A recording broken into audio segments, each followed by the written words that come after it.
سلام و آداب، ست سری اکال، نمستے، آپ سب پر خداوند کی سلامتی ہو۔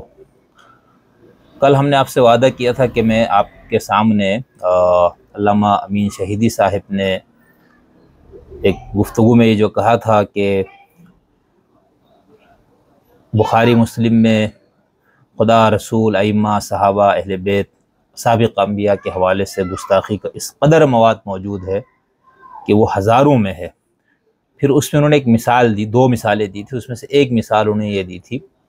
کہ حضرت موسیٰ علیہ السلام سے متعلق واقعہ بیان کیا اور کہا کہ یہ بخاری میں ہے،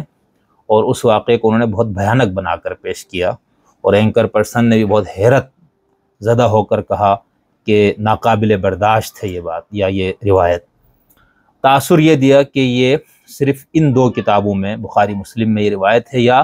یہ جو مسلمانوں کا ایک سواد اعظم ہے اہل سنت جس کو کہا جاتا ہے، ان کی کتابوں میں ہے اور وہ لوگ اس روایت کو مانتے ہیں۔ تو میں نے آپ سے یہ کہا تھا کہ میں آج کی ویڈیو میں اس روایت کے حوالے سے کچھ مزید گفتگو آپ کے سامنے کروں گا، اور یہ بتاؤں گا کہ یہ روایت کہاں کہاں پر پائی جاتی ہے، کیا یہ محض اہل سنت کی کتابوں میں ہے یا یہ باقی کتابوں میں بھی یہ روایت پائی جاتی ہے، اور اس روایت کے حوالے سے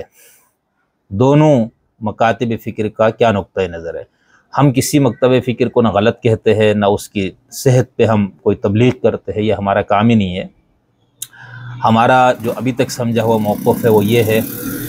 کہ یہ جتنے بھی مسالک ہے، اور خاص طور پر یہ جو دو بڑے مسالک اور انہی میں سے باقی ذیلی مسالک نکلے ہوئے ہیں، ان سب کی مثال مرج البحرین یلتقیان کی ہے۔ ایک ہی سمندر ہے، ٹھیک ہے، اور دو سمندر ساتھ ساتھ چل رہے ہیں، جو ایک آیت ہے، حالانکہ اس کا مفہوم کچھ اور ہے لیکن سمجھانے کے لیے، یا یوں سمجھیے کہ یہ ایک ہی دریا سے نکلی ہوئی کئی نہریں ہیں، یا ایک ہی درخت کی کئی شاخیں ہیں۔ تو اس لیے ہم جب جڑ ایک ہے، درخت ایک ہے، تو شاخوں میں سے کسی شاخ کی غلط یا صحیح، باطل یا حق یا کفر اور اس کے اسلام پہ ہم بات کرنے والے کون ہو سکتے ہیں۔ تو اس لیے یہ ذہن میں رکھے کہ ہم کسی مسلک کی حمایت یا مخالفت میں بات نہیں کر رہے، نہ یہ ہمارا منصب ہے۔ اس کے لیے علماء کرام موجود ہے، مفتیان اعظام موجود ہے، ان مسالک کے نام پر بڑے بڑے ادارے جو بنا ہوئے ان کا کام ہے۔ ہم صرف مقصد یہ ہوتا ہے کہ تصویر کا دوسرا رخ بھی سامنے آ جائے، اور اس سے آپ کو دوسرے مسلک کے حوالے سے آپ کے اندر ایک ہمدردی اور ایک غیر جانبدارانہ انداز سے دیکھنے کا ایک زاویہ آپ کے اندر پیدا ہوگا۔ آپ کو دوسرے کے حوالے سے ایک برداشت کا جو آپ کا مادہ ہے وہ بڑھ جائے گا اس سے، ٹھیک ہے۔ تو مقصد صرف یہ ہے۔ تو اس روایت پر ہم بات کرتے ہیں۔ اس سے پہلے میں ایک آیت پیش کرنا چاہتا ہوں تاکہ آپ کو یہ سمجھ میں آئے کہ ہم یہ بات کیوں کر رہے ہیں، ٹھیک ہے۔ اور یہ آیت قرآنی اخلاقیات میں سے جو اخلاقی اقدار ہے اس میں سے ایک بہت مشکل قدر ہے، یہ اس پہ عمل کرنا بحیثیت انسان ہم دیکھیں تو یہ ناممکن ہم نہیں کہہ رہے، یہ مشکل ہے۔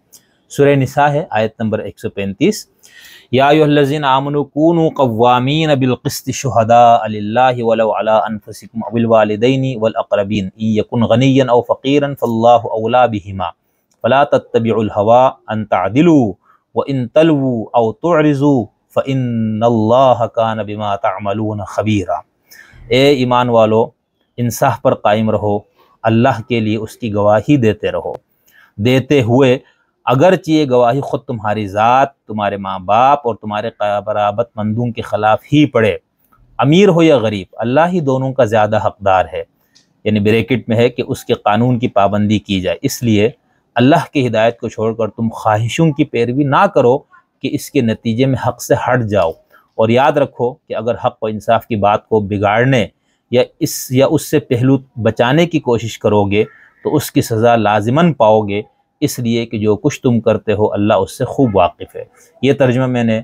علامہ جاوید احمد غامدی صاحب حفظ اللہ کی تفسیر البیان سے ان کا ترجمہ میں نے آپ کے سامنے پیش کیا۔ تو اس میں یہ کہا کہ بات جب سچ کرنی ہو، گواہی دینی ہو، حق کے لیے کھڑا ہونا ہو، حق بات کرنی ہو، تو اس میں پھر آپ کو یہ نہیں دیکھنا کہ یہ بات اس کی زد کس پہ پڑتی ہے، وَلَوْ عَلَىٰ أَنفُسِكُمْ، اپنے خلاف بھی، ٹھیک ہے، یہ بہت مشکل کام۔ پھر والدین اور اقربین کہہ دیا، پھر غنی اور فقیر کہ یہ بیچارہ غریب ہے، او یہ تو امیر آدمی، تو کہا نہیں، یہ تمہارا کام نہیں۔ تو کہنے کا مطلب یہ ہے، یہ آیت میں جو ہدایت موجود ہے اس کو پیش نظر رکھ کر میں نے چاہا کہ یہ آپ کو بتا دوں کہ ہم جو بات کرنے جا رہے ہیں اس کا تعلق کس سے ہے۔ اچھا، اب یہ جو روایت موجود ہے نا بخاری شریف سے، میں پڑھ لیتا ہوں۔ اصل میں یہ آیت ایک قرآن پاک کی ایک آیت کی تفسیر میں پیش کی جاتی ہے، ٹھیک ہے، اور وہ آیت سورہ الاحزاب کی ہے۔ یا ایھا الذین آمنوا لا تکونوا کالذین آذوا موسیٰ فبرأہ اللہ مما قالوا وکان عند اللہ وجیہا، کہ اے ایمان والو ان لوگوں کی طرح تم مت ہو جاؤ جنہوں نے موسیٰ کو تکلیف دی، تو اللہ نے اس تکلیف سے ان کو بری کر دیا، ٹھیک ہے، اور اللہ کے نزدیک وہ بہت محترم شخص تھے۔ اب اس آیت کے اندر جو موسیٰ کو تکلیف اور اس تکلیف سے ان کو نجات دینا،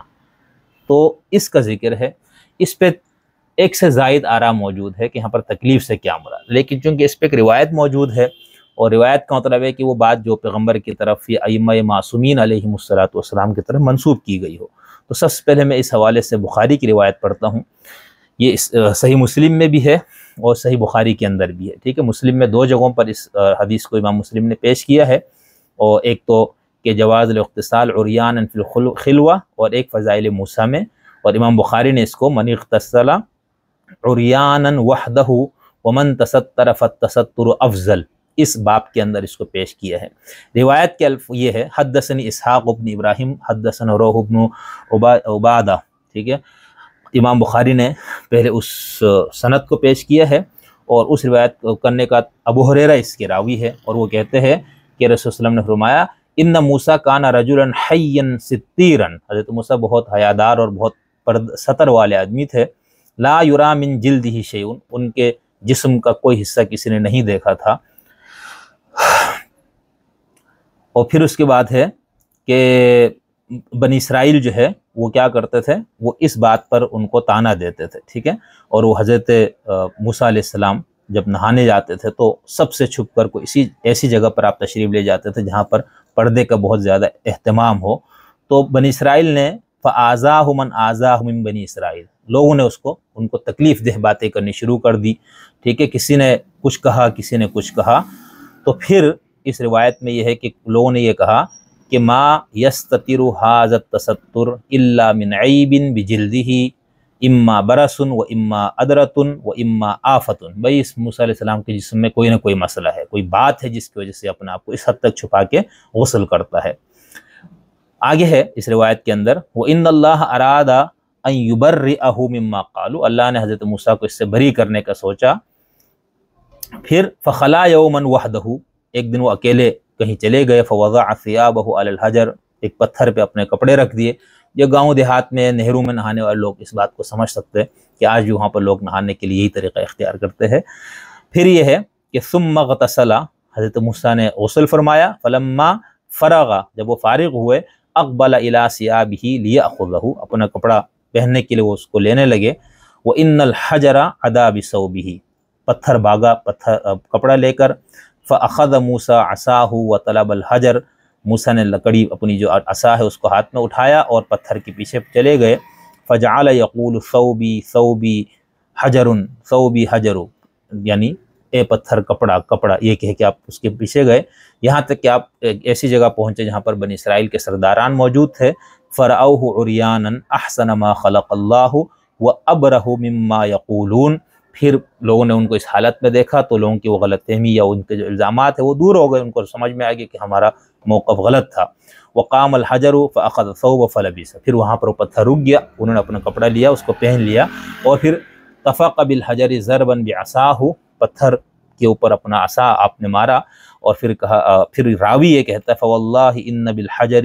لندبا من اثر ضربہ ثلاثا او اربعا او خمسا، اس پتھر پہ 4 3 یا 5 نشانات موجود ہے۔ فذلک قولہ یا ایھا الذین آمنوا لا تکونوا کالذین، تو یہ ہے وہ بات جو خدا نے اس آیت میں کہی۔ یہ بخاری میں، مسلم میں، باقی حدیث کی کتابوں میں کچھ الفاظ کی کمی کچھ بیشی کے ساتھ یہ روایت موجود ہے، اس کا جو پورا اس کے اندر جو واقعہ وہ یہ ہے، ٹھیک ہے۔ اب یہ جو روایت ہے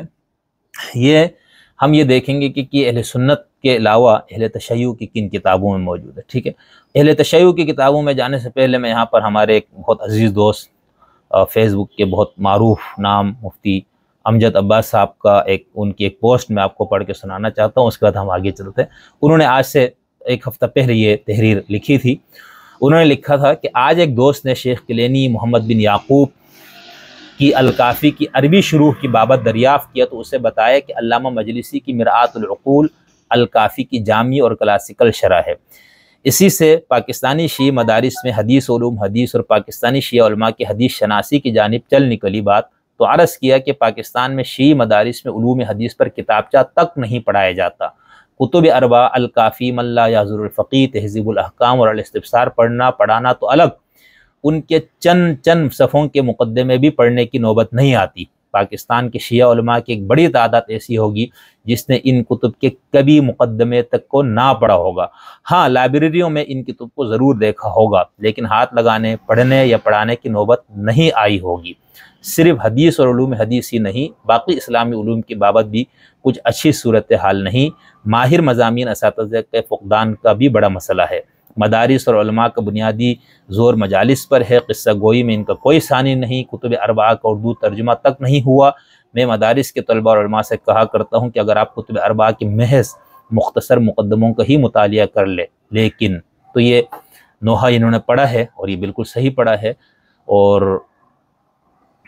اس کا اندازہ آپ امین شہیدی صاحب کی وہ کلپ دیکھیں۔ اب جو میں آپ کے سامنے روایتیں پیش کروں اس کو دیکھیں۔ شیعہ کتب کے اندر ہم جب یہ دیکھتے ہیں کہ اس روایت کو، اب اس کے اندر اس میں کچھ جگہوں پر اختصار کے ساتھ ہے، کچھ جگہوں پر بہت یعنی لمبی روایت ہے، لیکن اس کے اندر پتھر پہ مارنے کا جو ذکر ہے وہ البتہ شیعہ روایت میں نہیں ہے، باقی چیز موجود ہے۔ تفسیر قمی میں ہے، وہ کہتے ہیں کہ میرے والد نے نظر سے، انہوں نے صفوان سے، انہوں نے ابو بصیر سے، انہوں نے ابو عبداللہ علیہ السلام سے بیان کیا، وہ کہتے ہیں کہ ان بنی اسرائیل کانوا یقولون لیس لموسیٰ ما للرجال، کہ بنی اسرائیل کے لوگ کہتے تھے موسیٰ اس چیز سے محروم ہے جو آدمیوں کے پاس چیز ہوتی ہے۔ وَكَانَ مُوسَىٰ إِذَا أَرَادَ الْإِغْتِسَالَ ذَهَبَ إِلَىٰ مَوْضِعٍ لَا يَرَاهُ فِيهِ أَحَدٌ مِّنَ النَّاسِ، اور حضرت موسیٰ کی عادت یہ تھی جب وہ نہانے کے لیے تشریف لے جاتے تھے تو کسی ایسی جگہ کا انتخاب فرماتے تھے جہاں پر دیکھنے والا کوئی نہ ہو۔ وَكَانَ يَوْمًا يَغْتَسِلُ عَلَىٰ شَطِّ نَهْرٍ، وہ ایک دن نہر کے کنارے پر غسل فرما رہے تھے۔ وَقَدْ وَضَعَ ثِيَابَهُ عَلَىٰ صَخْرَةٍ، انہوں نے اپنا کپڑا ایک پتھر پہ رکھا۔ فَأَمَرَ اللَّهُ الصَّخْرَةَ فَتَبَاعَدَتْ عَنْهُ، اللہ نے اس پتھر کو حکم دیا اور وہ پتھر اس کپڑے کو لے کر نکل گیا۔ حَتَّى نَظَرَ بنو اسرائیل الیہ، یہاں تک کہ بنو اسرائیل نے ان کو دیکھا۔ فَعَلِمُوا أَنَّهُ لَيْسَ كَمَا قَالُوا، تو انہوں نے یہ بات جان لی کہ بات ایسی نہیں ہے جیسی کہی گئی ہے۔ کما قالوا، یعنی جس طرح انہوں نے کہا تھا یہ بات اس طرح نہیں ہے۔ فَأَنزَلَ اللَّهُ يَا أَيُّهَا الَّذِينَ آمَنُوا، تو یہ ہے وہ بات جو اس آیت کے اندر کہی گئی ہے۔ کون سی آیت؟ جو میں نے آپ کو بتائی کہ سورہ الاحزاب کی آیت ہے، جس میں یہ کہا تھا کہ یا ایھا الذین آمنوا لا تکونوا کالذین آذوا موسیٰ فبرأہ اللہ مما قالوا، ٹھیک ہے، اس بات پر۔ اچھا، اب یہ جو روایت ہے بہار الانوار کے اندر بھی موجود ہے بعینہ یہی الفاظ، ٹھیک ہے۔ اسی طرح ابو علی الفضل بن حسن تبرسی، جن کو ہم شیخ الطائفہ امام تبرسی کہتے ہیں، ان کی مجموع البیان کے اندر بھی موجود ہے یہ روایت، ٹھیک ہے۔ اسی طرح یہ روایت المیزان، اس کے اندر بھی موجود ہے۔ تفسیر نور ثقلین میں بھی موجود ہے، تفسیر قمہ میں بھی موجود ہے۔ اسی طرح سید نعمت اللہ الجزائری، جو کہ ملا باقر مجلسی کے شاگردوں میں سے کہ ان کی ایک کتاب ہے النور المبین فی قصص الانبیاء والمرسلین، اس کے اندر بھی یہ روایت موجود ہے۔ اسی طرح البرہان فی تفسیر القرآن السید ہاشم البحرانی صاحب، ان کی تفسیر میں بھی یہ روایت موجود ہے۔ اسی طرح تفسیر کنز الدقائق و بحر الغرائب میں بھی یہ تفسیر موجود ہے۔ یہ چند کتابیں میں نے آپ کو بتائی، چند تفسیر، ورنہ آپ تمام متقدمین متاخرین کی اور جدید مفسرین کی آپ تفسیریں اٹھا لیجئے، آپ کو یہ روایت مل جائے گی۔ اچھا، اب یہ روایت تو موجود ہے، اب کوئی کہے گا بھائی اس کو علماء نے رد بھی کیا ہوگا، تو اس پہ ہم آپ کو بتائیں گے کہ اہل سنت کے ہاں تو مسئلہ ہی آ گیا، ان کے ہاں بخاری شریف میں ایک بات آ گئی، تو اب اس کے لیے جیسے میں نے گزشتہ ویڈیو میں بات کی تھی، تو ان کے لیے تو یہ ناقابل تردید سی بات ہو جاتی ہے۔ حالانکہ محققین بہت سے علماء اہل سنت صحیحین کی روایتوں کو بھی تنقید کا نشانہ بناتا ہے۔ ہم اس پہ اگلی اس میں وہ بات کریں گے کہ اہل تشیع میں سے کیا تمام نے اس روایت کو صحیح مانا ہے، اس سے استدلال کیا ہے، یا اس روایت کو رد کرنے والے بھی کچھ موجود ہیں، اگر وہ ہیں تو ان کا کیا موقف ہے، اور ان رد کرنے والوں سے متعلق جو اس روایت کو ماننے والے ہیں وہ اس روایت کے بارے میں کیا کہتے ہیں، اور پھر اس میں ہم تھوڑا سا یہ بھی بتائیں گے کہ روایت کو پرکھنے کے روایت کی اصول روایت اور اصول درایت کیا ہے، یہ ہم آپ کو بتانے کی کوشش کریں گے، اور اس کے ساتھ ساتھ ہم آپ کو یہ بھی بتائیں گے کہ اہل سنت کی حدیث کی کتابوں میں بھی یہ ہے، تو ان کے علماء نے اس سے کیا مسئلہ اخذ کیا ہے۔